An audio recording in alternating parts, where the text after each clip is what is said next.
Karate has been called impractical, old-fashioned, and useless. As a martial art, it's more suitable for babysitting children than for any real fighting.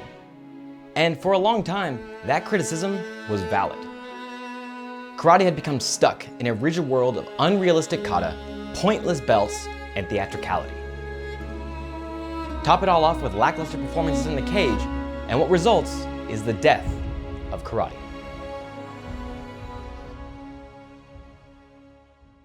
Fortunately, this martial art wouldn't stay dead, and now it's poised to come back stronger than ever.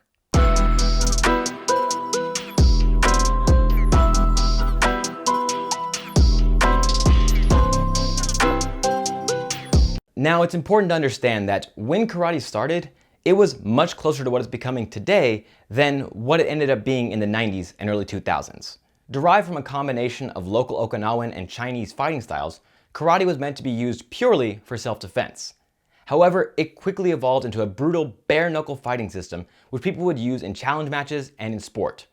The early karate practitioners would routinely compete against other karateka, judo players, and boxers. And while there have always been kata in karate, it wasn't nearly as important back in the day as it is now.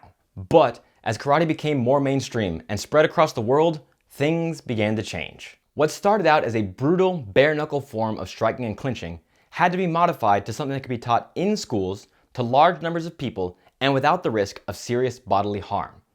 Now, don't get me wrong, the early days of point karate gave birth to some of the best fighters of all time, including the likes of Joe Louis, Chuck Norris, and Superfoot Bill Wallace. But as karate instructors wanted to make a living teaching their art, they had to water down the style.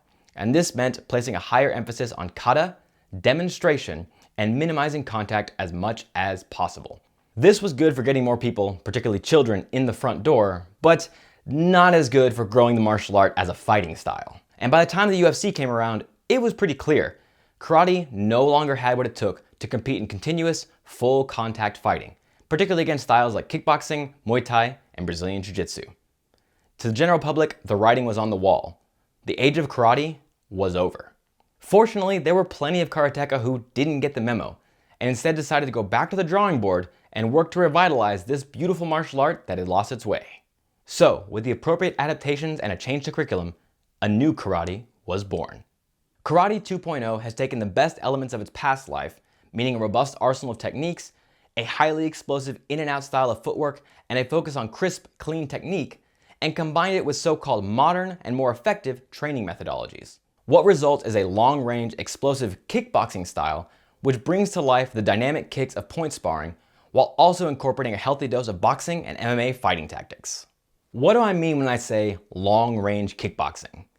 Basically, there's a lot of ways you can strike somebody. In the close range, we have weapons like elbows and knees, things you have to do when you can't fully extend your limbs. In the middle range, we have stuff like hooks, uppercuts, and some roundhouse kicks. These are things you can do when your opponent is close to you, but not necessarily holding on to you. But in the long range, we have straight punches, overhands, and the wide world of kicks. And it's in this range that karate has always excelled. Because of the style's focus on an in and out darting style of striking, and the utilization of side kicks, hook kicks, spinning, and jumping strikes, if a karateka can keep a fight in the long range, you're gonna have a bad time. And the thing is, there's never been anything inherently wrong with karate. As a martial art, it focuses on punching, kicking, and clinching. The same thing martial arts like Muay Thai and Sanda focus on. So what does Muay Thai do that Karate Do doesn't? As with a lot of things, the problem isn't what karate does, but instead how. Now I want to be clear, I'm talking about karate as if it's one specific style, when really we're talking about dozens of different styles, but they're all facing the same issue. And if they want to join the new wave of karate, they need to adopt these 3 new ways of training: Kihon, Kata, and Kumite. Now, I know what you're thinking. Doesn't karate already have those things? And yes, it does, but not in the way it should. As it stands, Kihon are the individual movements practiced at the beginning of every karate class. They are the building blocks that make up the syllabus that is karate. Every martial art practices moves in isolation because it's a great way to get reps in and check on someone's form. The change I would make is to focus less on doing the movements in the air without a partner and start incorporating a lot more pad work, bag work, and yes, partner work. Kihon is great, but Once you get a technique good enough, it's time to start practicing it in real time. Kata, on the other hand, has to go through a major overhaul. Performing unrealistic movements against an invisible opponent will never come close to being as useful as spending half that time doing bag work. Can you learn something from kata? Sure, but the same way you can learn something from an encyclopedia made in 1905. There is some good information in there, but most of it isn't relevant anymore and there's better ways to learn. But the goal of kata, in using visualization to replicate a real fight and allowing you to focus on balance, power, and coordination, that is sound. So instead of practicing alone without a real target, neo-karate should instead modify kata to be a two-man form where partner A feeds partner B attacks and defenses that partner B has to respond to learn how their body should move. The important thing is that these two-man forms are kept realistic, focusing on things that can and do happen in real fights and not just on extravagant moves that only happen in drilling. Finally, we have kumite, aka sparring. And this also doesn't need to change that much. Free sparring is always a good thing and the proving ground for any martial art. But like I said earlier, the problem lies not in what karate trains, but how. So now, let's talk about point fighting. Honestly, I don't think point fighting is as useless as a lot of people think it is. I can personally attest that some of the best fighters I know come from the point fighting world. The problem comes from the start and stop nature of point fighting, which causes competitors to stop fighting as soon as a single strike, powerful or not, has landed. This can lead to some extremely evasive and dangerously fast fighters, but can also create a skewed sense of what full contact continuous fighting actually looks like. So neo-karate can and should utilize point sparring as a drill, but should also primarily focus on kickboxing style sparring so competitors learn how to move in full contact continuous fighting. The question now is, at what point does karate become a ship of Theseus? Does changing the kihon, kata, and kumite and placing a higher emphasis on karate's future in the kickboxing world negate the original purpose of karate? I don't think so, because the tradition of karate has been one of progression, changing as needed to find its place in the world.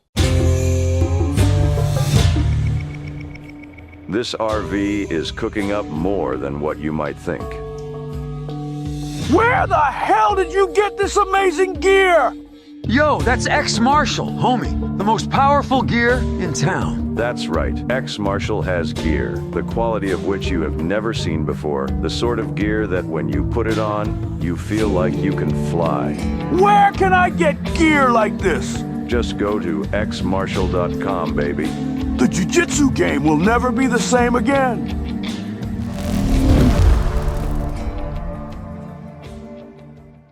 Now, concurrent to karate's kickboxing evolution, there is another group aiming to revitalize karate. Let's call this group the Practical Karate Movement. This group isn't looking forward to karate's future as a kickboxing system, but instead backwards to its roots as a self-defense system. And if your focus is self-defense, your focus is really the clinch. Because most self-defense situations happen in the clinch range. So if that's the original root to karate, that's what we should be practicing. The problem, I think, comes from how the Practical Karate Movement is going about this. Let's talk about bunkai. For those that don't know, bunkai is the act of extrapolating movements from kata to find out how they work in a real-life situation.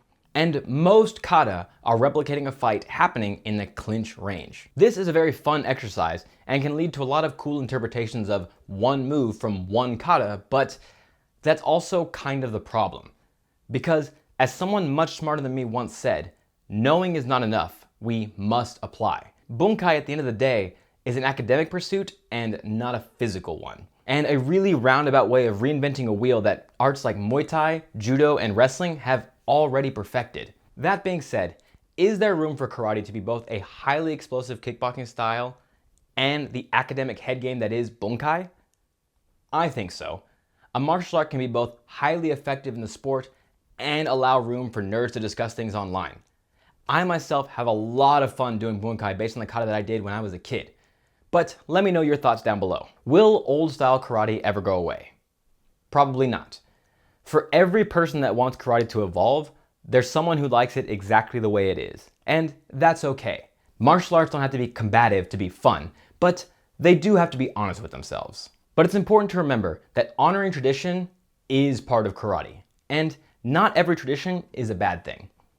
The focus on discipline, the gi, the vocabulary, these things are all as intrinsic to karate as the tiny shorts and ui are to Muay Thai, and neither have to go away for a martial art to progress. But the new era of karate is here, and it's getting stronger every single day. Guys like Wonderboy Thompson, Michael Venom Page, Bang Muay Thai, and the Karate Combat League are proving that karate can honor tradition while also pushing forward into a new frontier. Whether you like it or not, karate did die. But karate has died many times over the years, only to be reborn and replaced by a newer, stronger version of itself. Because one thing is for certain, karate will never die.